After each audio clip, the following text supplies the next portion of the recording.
Rebecca Kaminsky here with us today. I'll just give you a brief introduction. I've known Rebecca for years as a person who gets stuff done.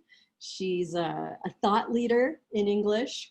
Now she's GP coordinator / GP liaison from Irvine Valley College, and she's the English department chair. She'll be talking about what makes a course a gateway course and a tool she and her team developed to begin conversations on gateway courses outside math and English. So Wendy and Stacy invited me to talk about a tool that we created at IVC to help us begin identifying gatekeeper courses across campus. So one of the things that, or how this came about, I guess, is there's been a lot over the last few years, a lot of discussion about gatekeeper courses. Where my personal interest in this came from was my work in acceleration leading up to AB 705 and thinking about how our placement and the number of levels below college level English math and to some extent our ESL courses were preventing students from completing their goals. And I always sort of just stop by the institutional research office a lot. It's one of my favorite places to go on campus, and I highly recommend everybody get to know their researchers because a lot of really good conversations come out of that. And during over a course of a few conversations with our director of institutional research, and he was saying, oh, there's this Gatekeeper conference, maybe you want to go to that. It's related to guided pathways. I looked into the conference, and it of course happened over our spring break, so I did not go.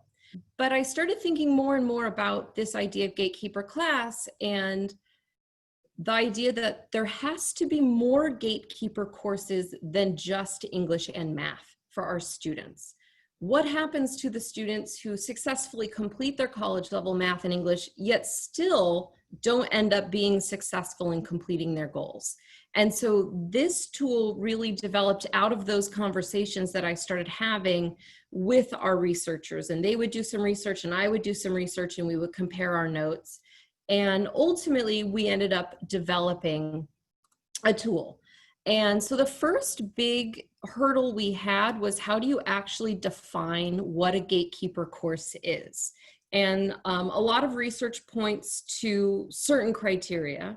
Other schools or researchers might use different criteria.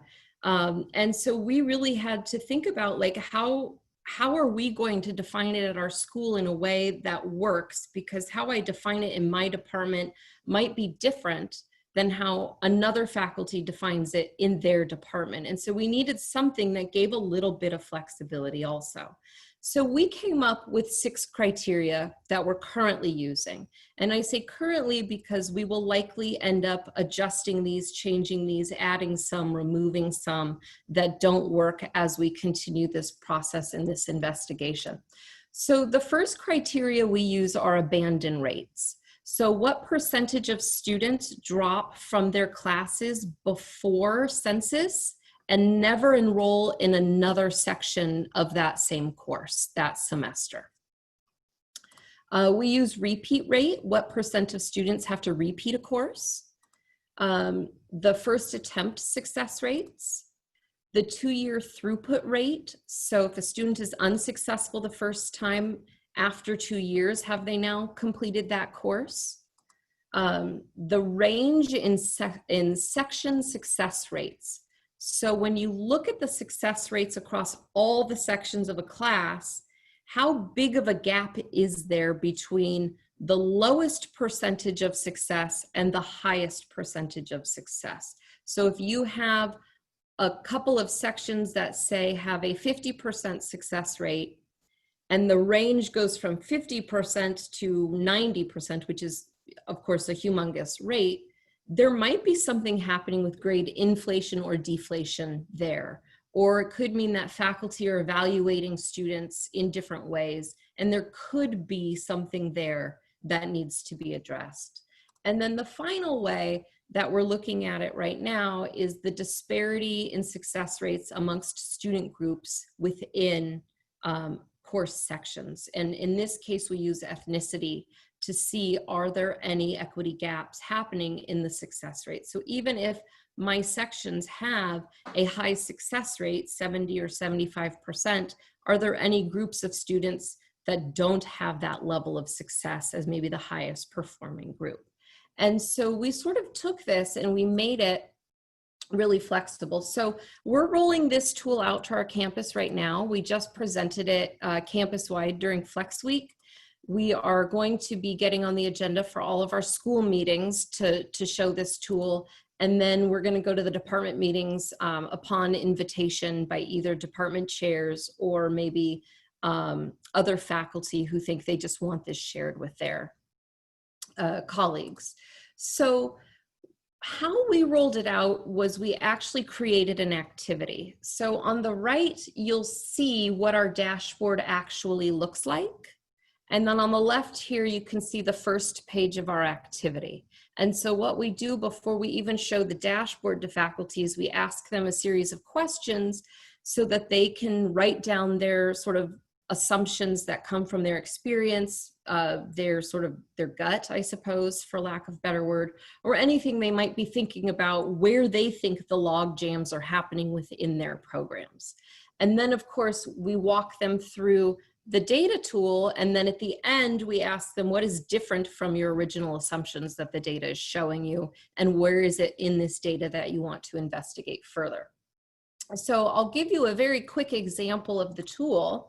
So our dashboard looks at each criteria in our definition, and it allows for us to adjust the percentages and weights for each of the criteria so that what I think is appropriate for my discipline, somebody else can change that to what they feel is appropriate for their discipline to look at this. If we see a course in blue, that means that it's meeting the criteria currently that we've set.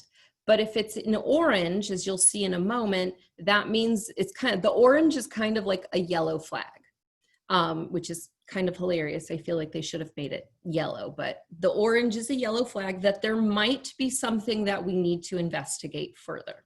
And so the more orange across these criteria, the more need there might be for further investigation. So here's an example of what the dashboard looks like with our default settings. And so you select the program here, and I blacked it out for the sake of privacy, for we didn't get permission to share the specific data here. But you can see the default rates are set across the top. And then underneath, it gives us a visual of how those sections are performing within each criteria.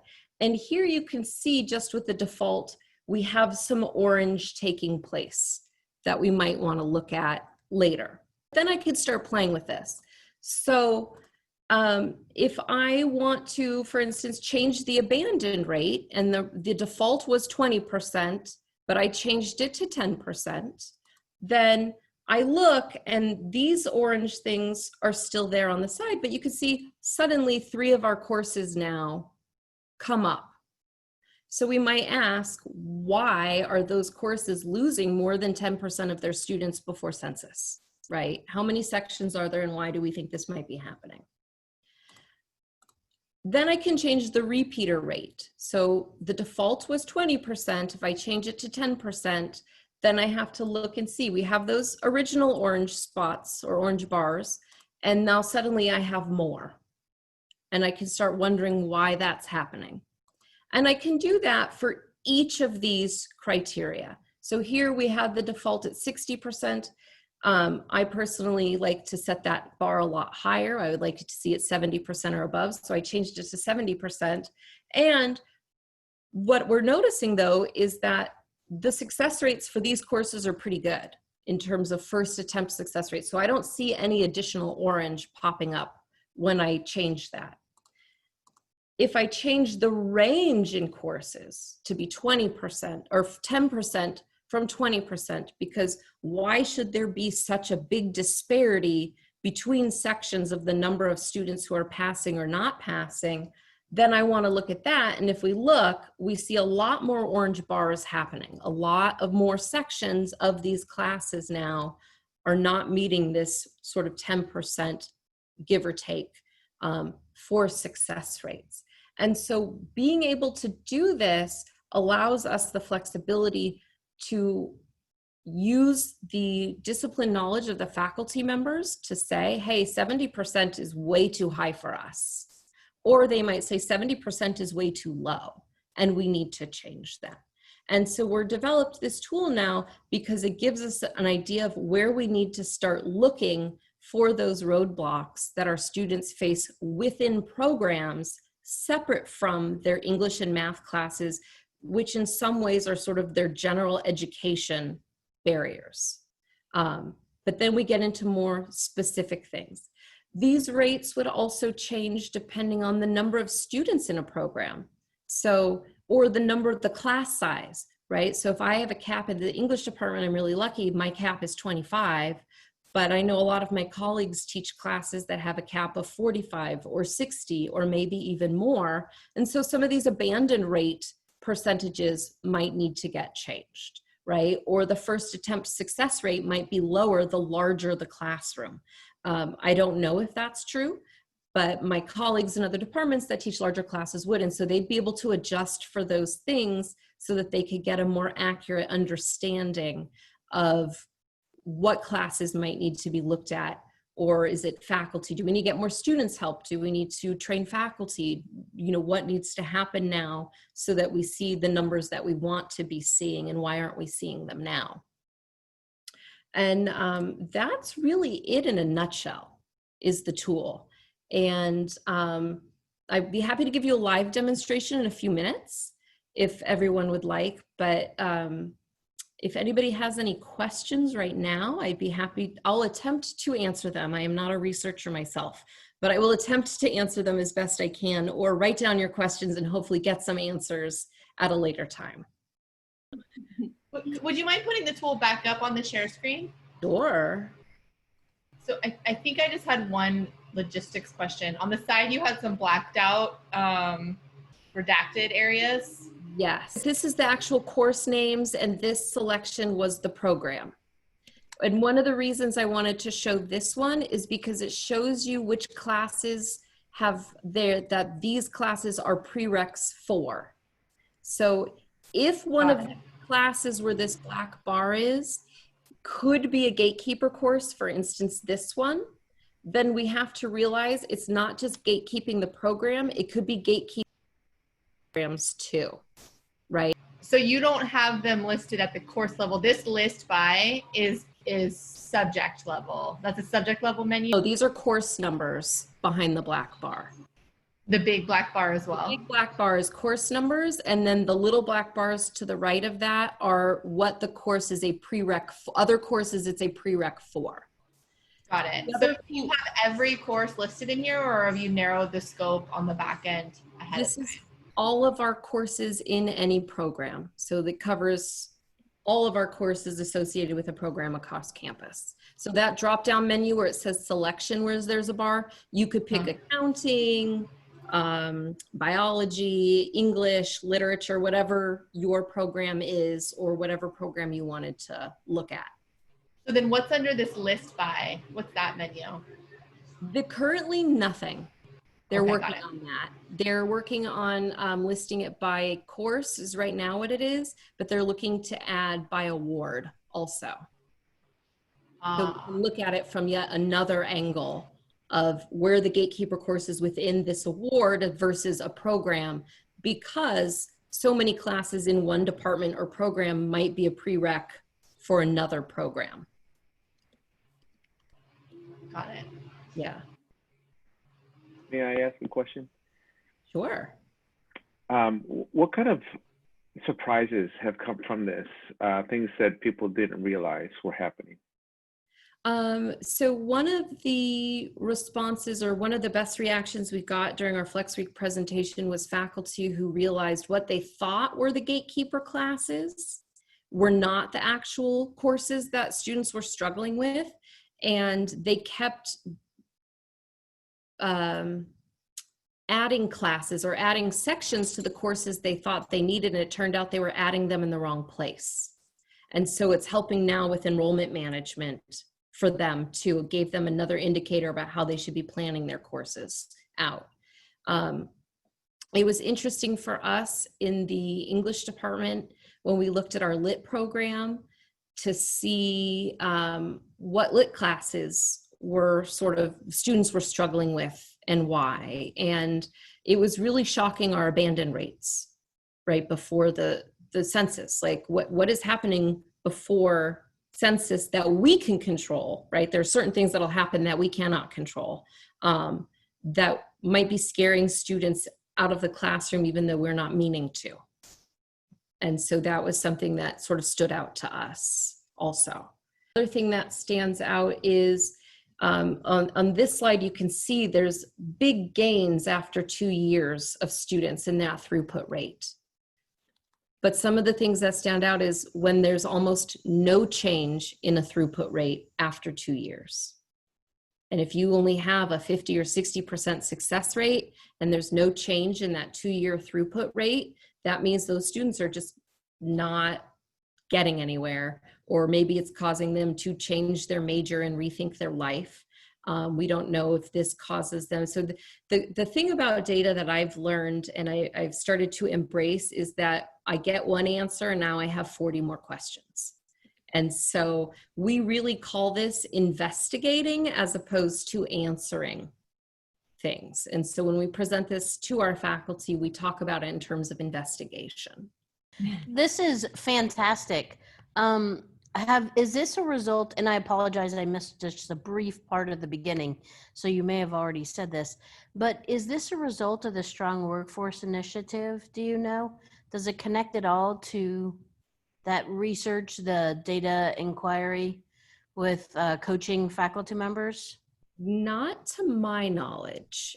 This really came out pretty organically from conversations that I had with our research office and through some of the work I had before and sort of got me thinking, and then the new ideas that they presented to me.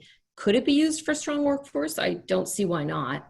Well, then I'm just curious. So did the research and planning department design this? Yes, so this came out of I asked for the tool and then they made it. Is this something that you're willing to share that we could at least show our research and planning offices? I would be happy to organize something. I would have to ask if, but I would be happy to try to organize something like that where we can showcase this. We are going to be, and here's a kind of a little shameless plug, we're going to be presenting at Strengthening Student Success also. It's a great tool. It's very simple. And Yeah. I know the San Diego region is working with the Strong Workforce Initiative that they're doing a data inquiry right now for classes. So I didn't know if that came from that because they're actually looking at data, but this would be a fabulous piece for people to look at. Thank you. Thank you for sharing. Yeah, I'll be happy to share that. And everyone is free to email me. And if we need to have another bigger event and I can have the researchers there to answer some of the more specific research questions, then we can make that happen too. Hi, Rebecca. First of all, this is awesome. Thank you so much for sharing it. I might have a research specific question, so bear with me. I look at this dashboard and I just think of the complexity of creating some parts of it, especially when it comes to doing a repeater rate, because that involves looking at the different courses that a particular student took over time. Mm-hmm.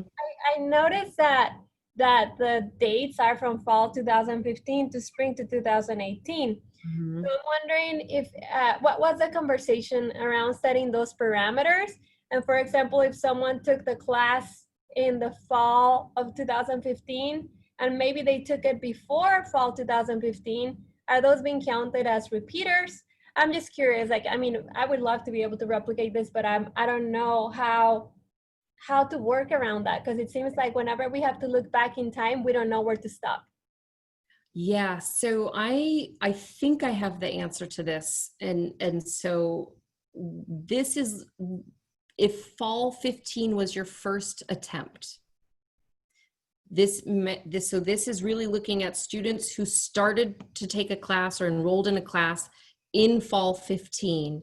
And then the spring 18 date is the 2-year window they would have had to complete the course if they didn't successfully do it the first time.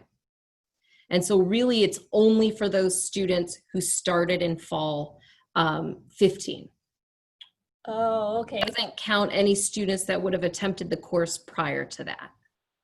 And that's sort of the tricky part of the tool.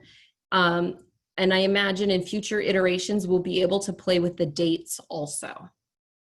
But this is just sort of our first attempt at putting this together to see if it's useful around campus. And so far, people are seeing it as useful. And so I think once it gains a little more momentum, they'll be able to put some resources in to help us build it out even more. Great. We have a question from the chat from Masa, and then we'll get to Bridget and Luke afterwards. So how are disparities calculated? Are you using one of the methods recommended by the Chancellor's office, or have you adopted a homegrown methodology? That I don't know. We've had lots of conversations about that over time, about whether the Chancellor's office or other methodologies are the best way to look at it. Do we look at behavior or stated intent? And so I'm not sure which calculation they use to show the disparity here. But that I probably should find out. Bridget? So the other question I had was kind of aligned with how you came up with the different metrics. And one of the things that I noticed that's definitely absent is like it being a high enrolled class. So typically when we think of Gatekeeper, we think of the combination of like everyone has to take it, but not very many people pass it. So high enrolled, low success, and you don't have anything about enrollment numbers. Was that part, was there an intentional decision to remove that because you weren't sure how it would be incorporated into this dashboard, or how did you come up with these different sort of criteria? We decided to move away from that pretty deliberately in this particular instance, although it is very likely we'll still go back and look at that, because we wanted it to be by program. And not every program has a lot of students in it. So our business program or our psychology program might have hundreds of students each cohort that declare that major, and our lit program might only have 30. But if we're gatekeeping or doing something within our lit program that's causing 20 or 25 or 30% of those 30 students to not be lit majors, I want to know what I can do to change that, because I want all 30 of them to be successful. And so we wanted to really do it program by program, as opposed to just looking at more traditional things like high enrollments, because we felt like we'd be missing a lot of stuff if we only did it that way. And remind me if this is the case, Rebecca, too, because this might also be helpful for Bridget and her team. Even though it's not explicitly called out in a column here, there is the ability to hover over those bars to get the end size as well. Mm-hmm. So when you hover over any of these things, and this is because this is just a screenshot so we can't see it, if I hover over this, it'll give me a lot more information. So like when I hover over the range, it tells me the range. The larger discussion of AB 705 and its impact has been happening on our campus for a while, because we started making a lot of changes, and when we made our curriculum changes for our writing classes, it meant that triggered changes in other departments where writing 1 was going to be their prereq, because it meant that they were going to see students sooner than they might have otherwise. So if it took a student a year or 2 to get through writing 1 because of our old sequence, that meant when those students passed writing 1 and got into those more discipline specific classes, like philosophy or psychology, let's say, if it was a prereq for that, those students don't seem quite as sophisticated as they did before, because a student who's been through 2 or 3 years of classes is a sophisticated college student now. right? And there's certain things you do not have to tell them to do. You can expect that they will do it. And so we had to have some of those conversations. These students are going to take this in the fall. They're going to be in your class in the spring, and you are going to be their second semester teacher instead of their third year teacher now. And so some of those discussions started happening very informally. It was very collegial, very informal, like this is going to happen. You might see this. But overall, what we're seeing is that those students are doing just fine. And they would have done just fine sooner. They're doing just fine now. The first real prompting was the curriculum changes, because it meant that other courses and programs had to be changed. I hope that was helpful. Thank you. Yes, it was. We have a question from Hi. How do the weight or criteria work? Should all the weights add up to 100%? No, So you as a faculty member, probably instinctively after teaching for a number of years, have an idea of the percentage of students that you would see. So for example, it's the first week of class now. I know I can add 2 to 3 additional students to my class above my enrollment, because historically I lose at least 1 or 2, especially in an online environment. I'm going to likely lose more, right? So I know, just as somebody who's taught for a long time, that I can add those students in, and I'm not going to have like 400 extra things that I have to grade or extra students. And so we rely on our chairs who have that historical data about the success rates in their schools, or who have seen over time how the programs changed or shifted, to know that, hey, 70% is about right. So each of those columns should be thought of independently of each other. And while they're related, one success rate, the first attempt success rate, should influence the repeater rate, and it should also influence throughput, but technically they're separate rates. So you set the rate according to what you think makes sense for your department. And what happens is everybody thinks they know, we don't really know. We play with it, and then we start seeing, oh, we're getting different information. Why is that happening?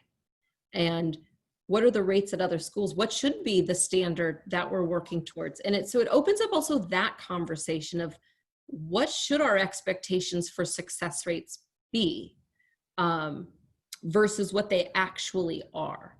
And I know that's a conversation we have in our English department a lot, around what our students should be expected to do at the beginning of class versus at the end of the semester. And this is a little bit different, but it's the same idea. What should our expectation be, and how are we coming or arriving at that expectation? Thank you.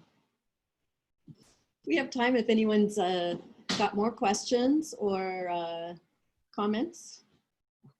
No, another comment which popped in my mind was, I know this is not the intended use for the tool, but hey, sometimes if a student sees that second attempts, come out better, or at least if a faculty knows that, it's something they could share with the student and say, I know you didn't do well in this, first try, don't give up. Let me show you some stats on students who tried this a second time and they did a whole lot better. And sometimes we kind of need that in life, and it's not one and out.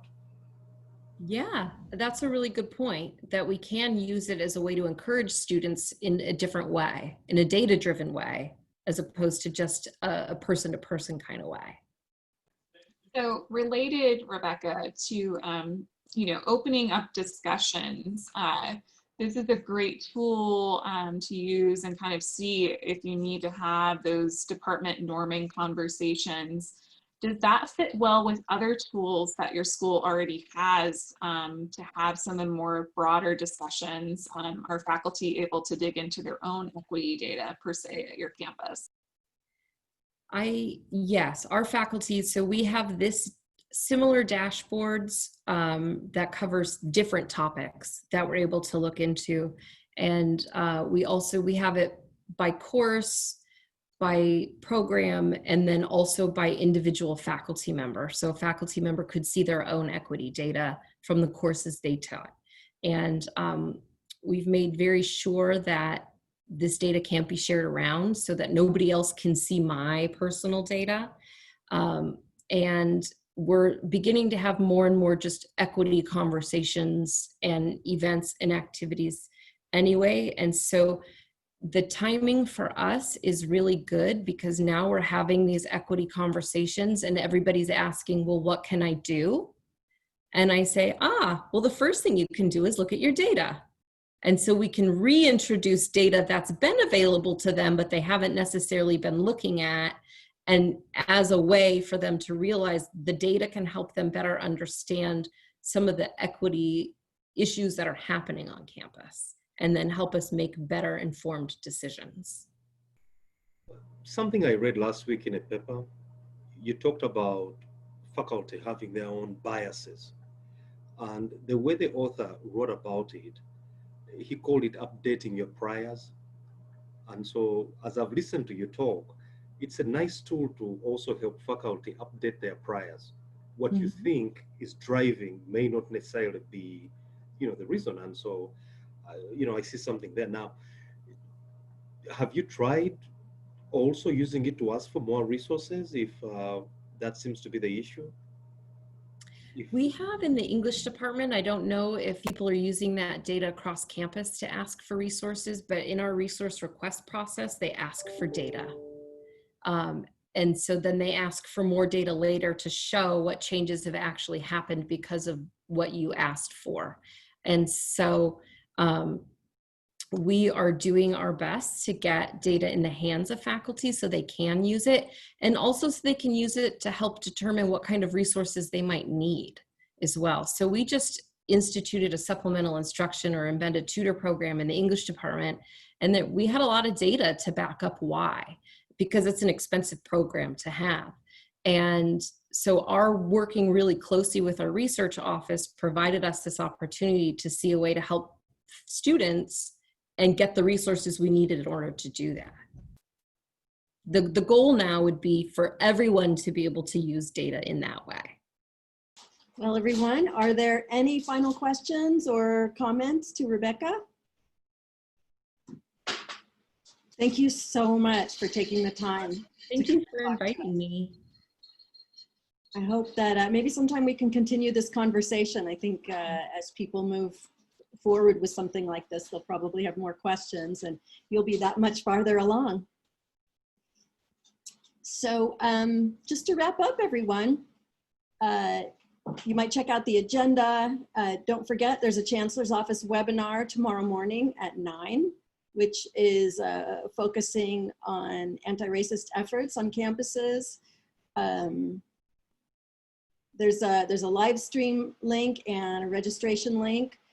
Don't forget, we have a guided pathways calendar put together by the awesome Sandra Perez.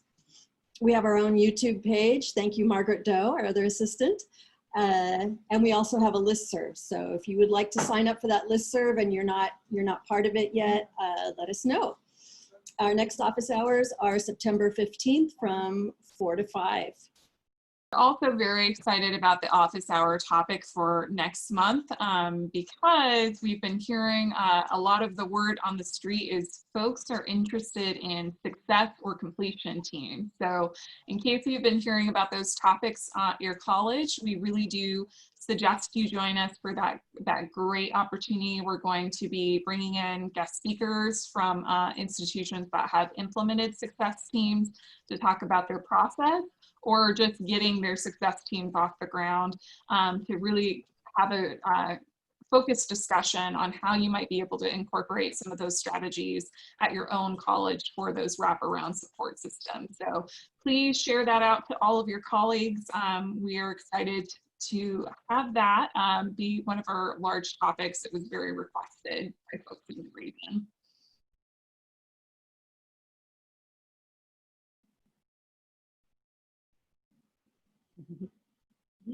All right, thank you very much for coming, everyone.